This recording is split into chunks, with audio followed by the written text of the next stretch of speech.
Shalom shalom bakunzi ba Nayoti TV. Izina umubona Leona Isengeto. No munsi wa siporo twagiye mwirabere siporo haliya.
Hili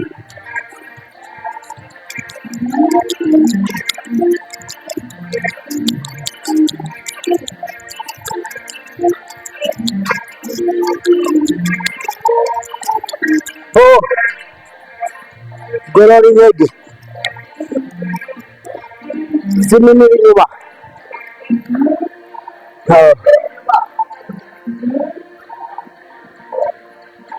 okay ndi wicaye kumana mubanze muheme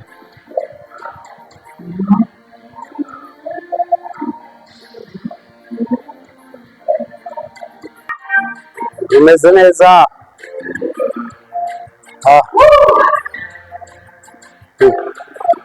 ugurunga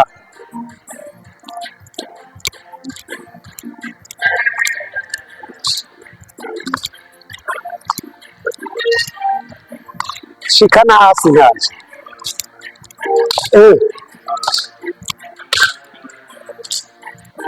hindura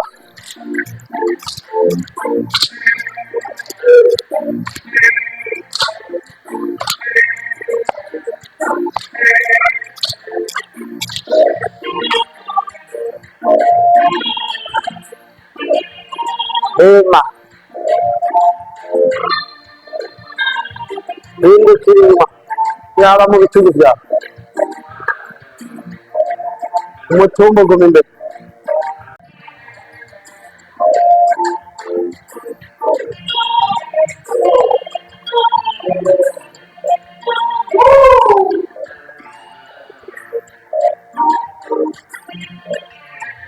hindura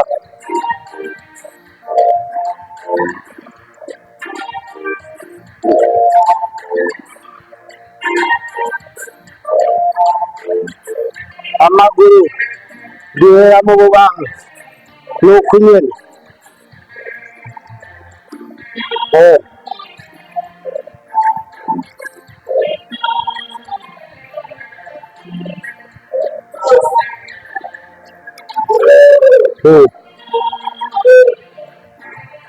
twahinduye mu buryo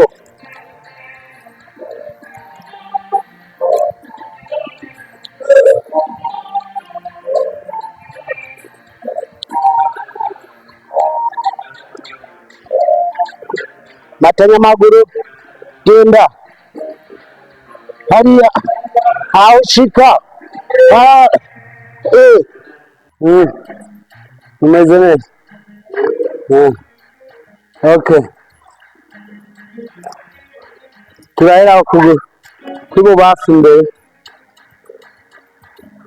kw'inyuma urakugorora kujyamitse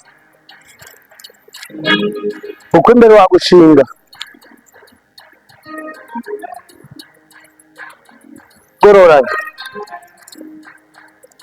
1 2 3 4 5 6 7 8 9 et 10 hindukirirayo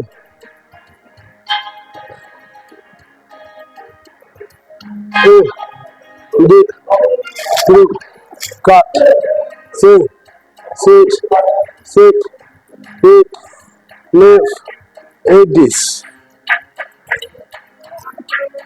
okay. Okay.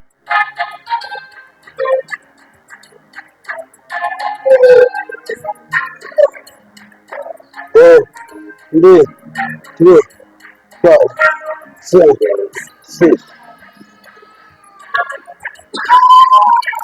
1 2 3 4 5 6 7 8 9 10 okay.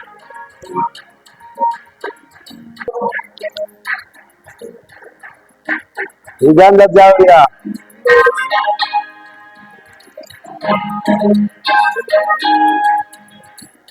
urakuduga kajyana n'amaso yawe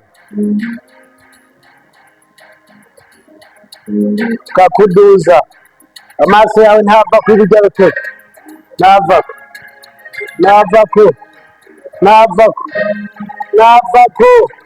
gono doga apas manura buke manura hamwe wacha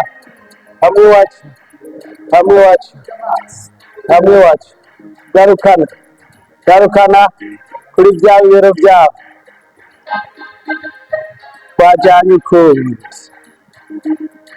buke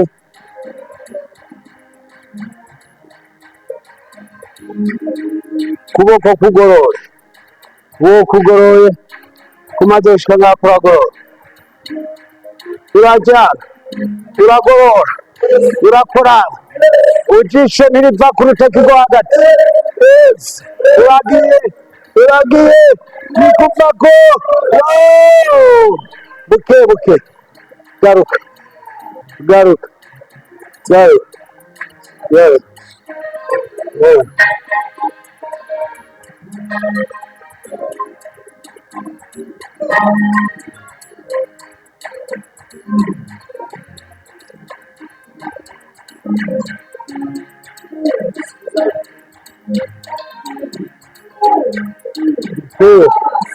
usiga n'amaso rimwe kuzigoroye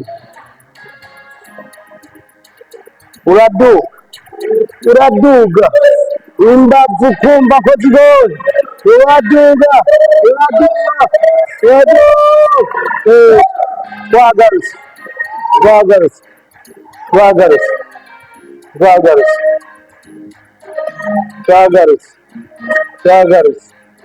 twagarutse ugeze ngaha kurapfunya kugira kwisuriye hahandi yajyana ugiye amaso yawe birajyana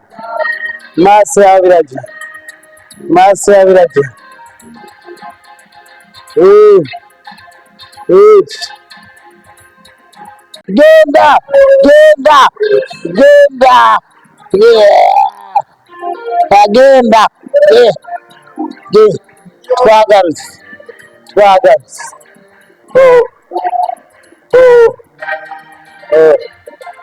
twagoroye amaguru yacu, tugiye gufata mu mbavu, shakira, 1, 2, 3, 4, wahembwe, turasubirayo, urafata ugeza, ukumva nyene ko ugiye wese, uwo uwumva adashikayo n'ingoga, urashoboye kuduza amaguru yawe ukabanza ukayafata, hama ukagorora, twagiye, 1, 2, 3, 4, 5, 6, 7, 8, 9, 10.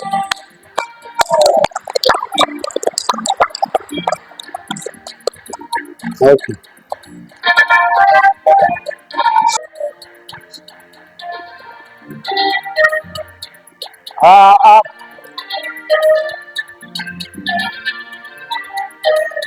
Ko nawe gucuma.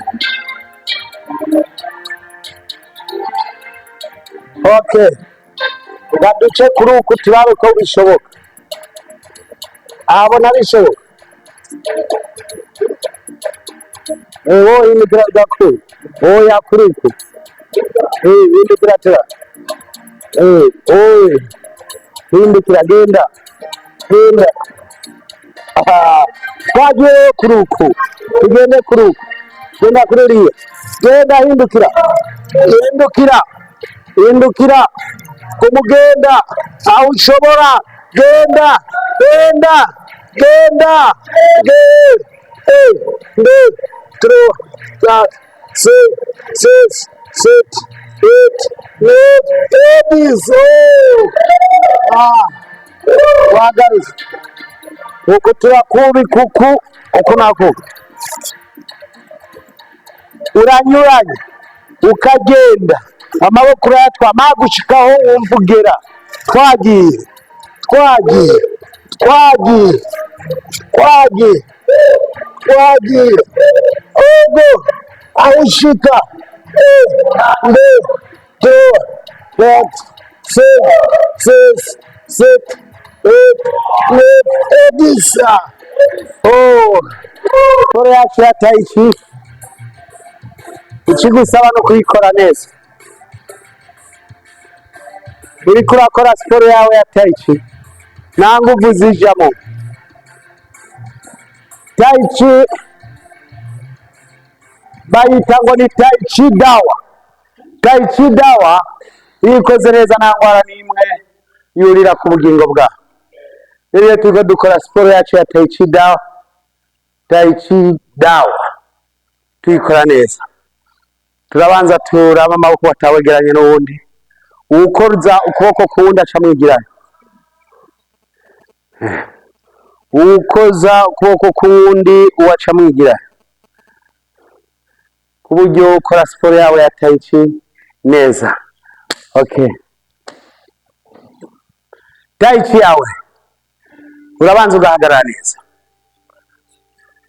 Kwa kasi uko kaziki kacu ka Tai Chi kagenda ni kugenda ntabwo wihuta. Umera nk'una. Maguru yawe abamatanye, amano yawe araba imbere. Uraduza ukuguru kwawe kw'ibubafu.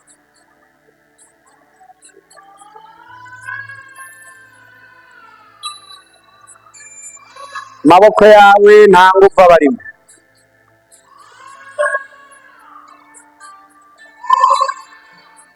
Uraduza amaboko yawe.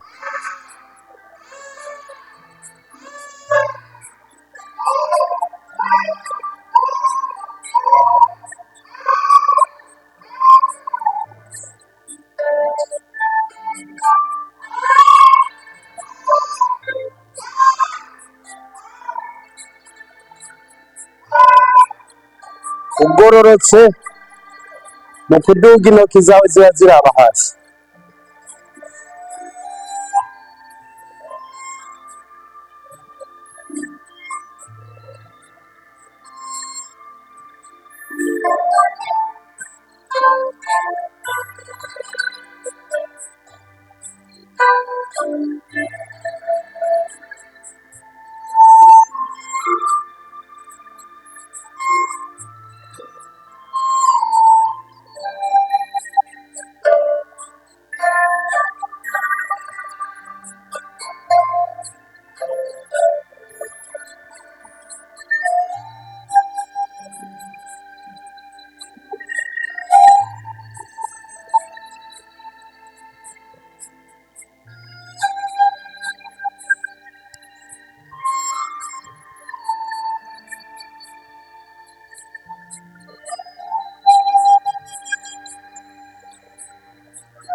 Yesu.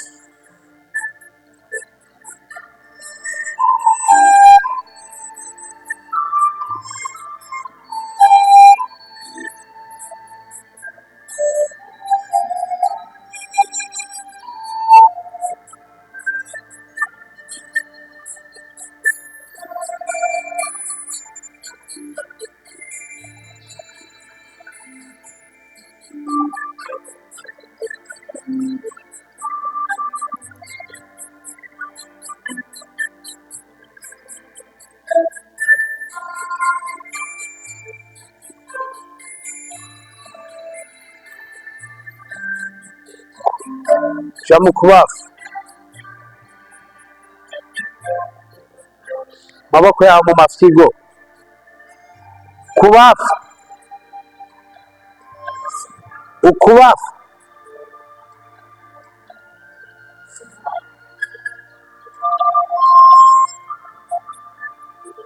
Twasubiye inyuma, kuguru kw'imbere kuca guhagarara.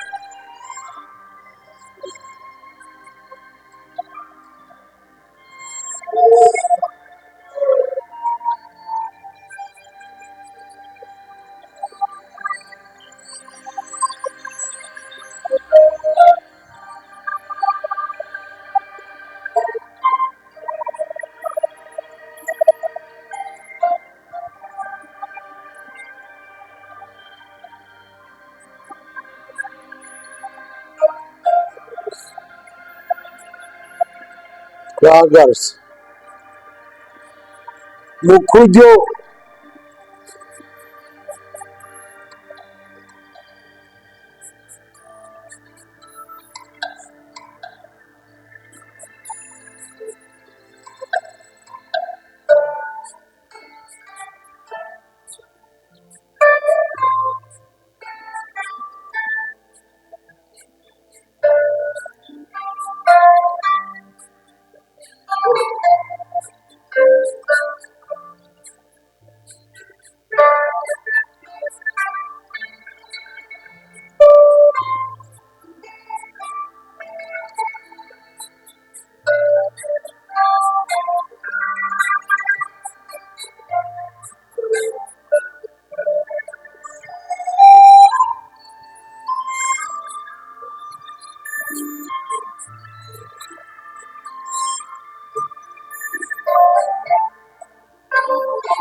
utarazimya, nta kintu na kimwe ushobora gukora. Vuga wajimije, uwejeje nka kurya ufyonza ibuto y'umuriro. Ukiri muri tayici yawe ntupfa kuvayo uko ushaka. Wumvise urushe, wumvise byase, wowe urashobora kuca uvayo kwa kundi. Kumwe mu kujayo twagiyemwo guku, nawe mu kuvayo tuzana kwa kuguru kwawe kw'ibubafu ukaca uzimya. Naba ari wenyene uremerewe kuvamo. Kweneje izo hasi nje ziba zahuye, abeneje ziva ku zuba, izo hasi ziba ziri mu mubiri wawe, ziba ziriko ziraturuna. Uvuyeyo nawe ushobora kumugara kuko zicika nabi, ariko umaze ukamara kuzimya, ubusubiriye imitsi yawe energy ubuzikubise, zimwe zariko ziruka mu mubiri, ubuzikubise ugasubira guteka. Iyo uriko urakora neza urumva umutima ugira ngo ziti, urakubita ukumva neza cyane yuko uri kuragira gute urakora. Okay, tuko sawa. Ego twasubiyeyo kugira tubandanye na tayici yacu.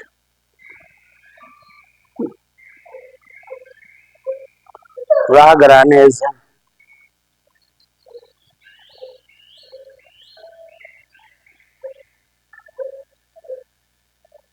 uramenya nk'upfuye, ariko kumera nk'upfuye umugororotse. Tayici ntabwo uzawugira uko cyangwa ugira uko. Zaneje ugiye gukwega, aha tuba tugiye kurahura ku zuba. Ugiye kurahura rero ukarahura gutya wunamye, zikaziza kuca zuruka zije zigukubita nga niba abantu uzosanga bagenda bagize gute bunamye. Igituma bakora Tai Chi dawa batigera bunama cyangwa basaze urumva bagenda bagororotse. Igihe cyose uzo buri mwibarabara, igihe cyose buri kuragenda hari benshi zo kuzazimaga zikumanukiramo, wewe wirinda ugenda wunamye. Nawe uzoba wikoreye ibikuremera uzugenda ugororotse, uzosaza ugororotse. Ariko uzorubona hari abantu hagira ngo basherwe. Amashimwe ku Mana yawe.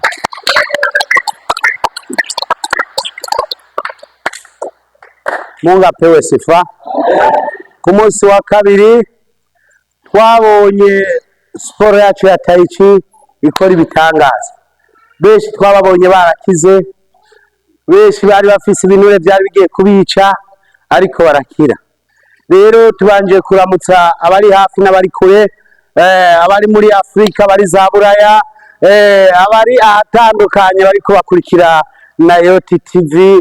Turabahaye mwiriwe aho bwije naho aho buke, turabahaye mu bwakeye. Duha Imana yacu amashimesha.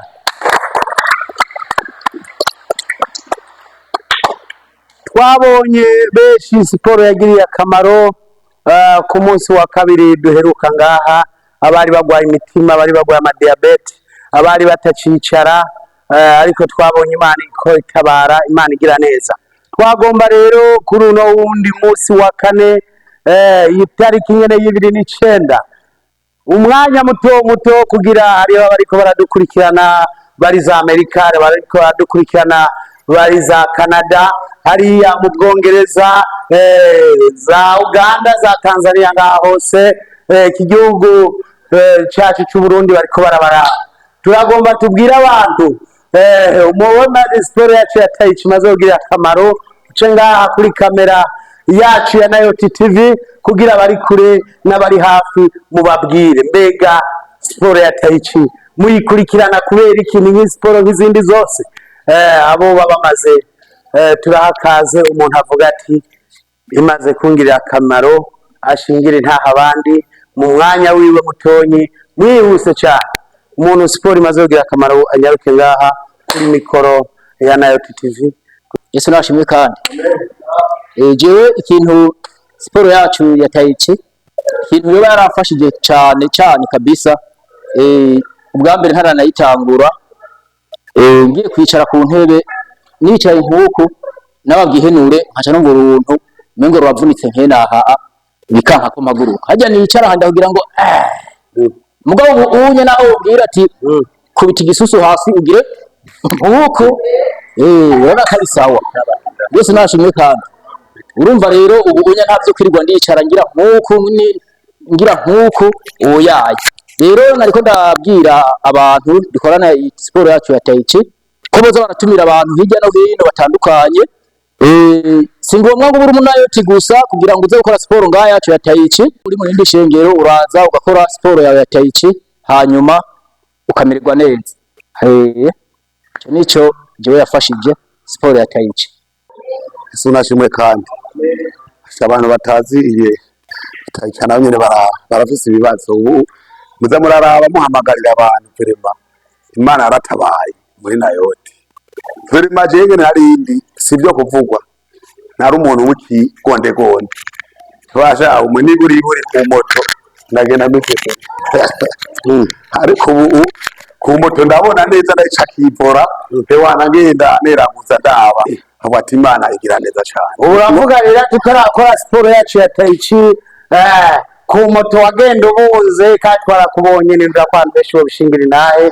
Uwo mugabo agishika ngaha yari afise inda niniya kabisa, yari yaratamiye nkuko ariko ndabona none yanda yagiye. Byo bari siporo yacu ya Tai Chi cyabirabize firema ni siporo kugira inda igabanuke kuko siniterura. Narigeze ku biro byinshi, yageze kuri 90 bikwiye mu kugenda nagenda imena niko ndandara firema kagenda mu bavure kwa muganga ngumva ntangwara akabwira mu munywa amazi firema Tai Chi yacu imeze neza cyane kuko ndumva kumenga niburi nova ngane ku musenyi niruka n'amaguru ndumva kumenga firema nukuri ahubwo nze ndiko ndahamagara n'abandi babona ngene narindi bavuga ngene noba ndiko ndagenda uno munsi ntambuka babona mwenga ndi umuntu w'igihangange abana ngo bavuga ati mbega weho wakiriye he uba ndiko ndabahamagara rero kugira baze muri Nayote haro bamwe ni kwa Mungu bazoza hajya kugira nabo bababwire mbona imvano kugira bumve ko siporo yacu atesha ngaha muri Nayote yuko ata mahera bayisaba tuyiga ku buntu kugira tumutunoneze imishwira tume turi abantu tutitwa batama twita abantu b'abagabo bakomeye hamwe n'imuhira babona ko uyu muntu hari umuntu akomeye virema yego rero mumufashe duhe Imana amashi yaduhaye gukora siporo yacu ya taichi. Siporo yacu ya taichi nk'uko namandiko ndabibabwira ikomoka mu gihugu cy'Ubushinwa. Nta mushinwa muzosanga agenda yunamye kubera siporo yacu ya taichi. Siporo yacu ya taichi ikura ikinure kibi nico gituma mubona tunonotse tumeze neza. Natwe tutaratangura gukora siporo yacu ya taichi byari byaratugoye, twari turengeje, twari baniniya cyane ndetse bari bamaze kuza batwandikira ibintu bitandukanye. Mungu apewe sifa. Rero turararika abari hafi n'abari kure, abari mu bihugu vya Afrika n'abari mu vya Buraya, ko bobandanya bakurikira siporo yacu ya taichi. Hari abantu badashobora kuza ngaha ku musozi Nayote wa Nyabunyegeri, ariko abo nabo barashobora kuja kuri YouTube bagafyonda Nayote TV, urafyonda gusa Nayote, aho rero ukaca wigirira TV hari imbere, rero ukaca ukurikirana siporo yacu ya taichi. Siporo yacu ya taichi ngaha mu Burundi nta bandi bantu bashobora kuyikora atari abashitse ngaha ku musozi wa Nyabunyegeri. Dufise abarimu babikwiye, turi abarimu babyigiye, ntabwo dusaba impembo, oya, dufise umurimo wo gukora siporo kugira tuba abantu bakomeye. Mu minsi yindi turaruhuka isabato nk'uko bisanzwe, ku munsi wa gatanu wa leta cyangwa aho twokwita ku wa gatandatu w'isabato tuba twamaze gushika ku musozi w'Imana wa Nayote, aho turuhuka isabato y'Imana. Rero wewe ukeneye kuruhuka isabato y'Imana, turaguhaye kaze ku wa gatanu wa leta cyangwa aho twita ku wa gatandatu w'isabato. Umwe wese arumva uko abyumva arabyumva. Turaruhuka isabato, niho turara kandi bigenda neza. Turababwiye rero abari hafi n'abari kure, karibu ku musozi w'Imana Nayote. Udakiriye muri iyi sare ya siporo ya taichi arakirira ku musozi w'Imana Nayote. Mungu apewe sifa. Naho ukeneye gukurikira ibyaho ni kwa kundi nyene, uraja kuri YouTube ukandika Nayote ugasimba gatonyi hanyuma TV, ugaca ukurikirana neza ubutumwa bwacu. Mungu apewe sifa.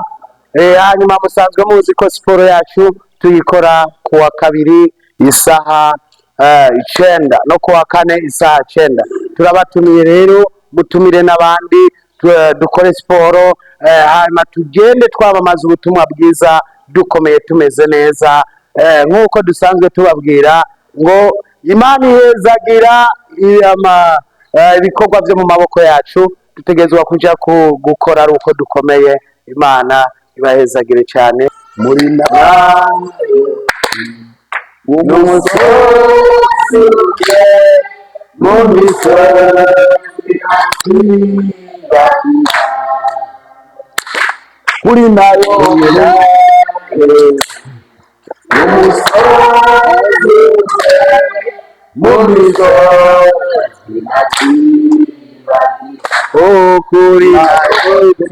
kuri Nayote umusozi mu misozi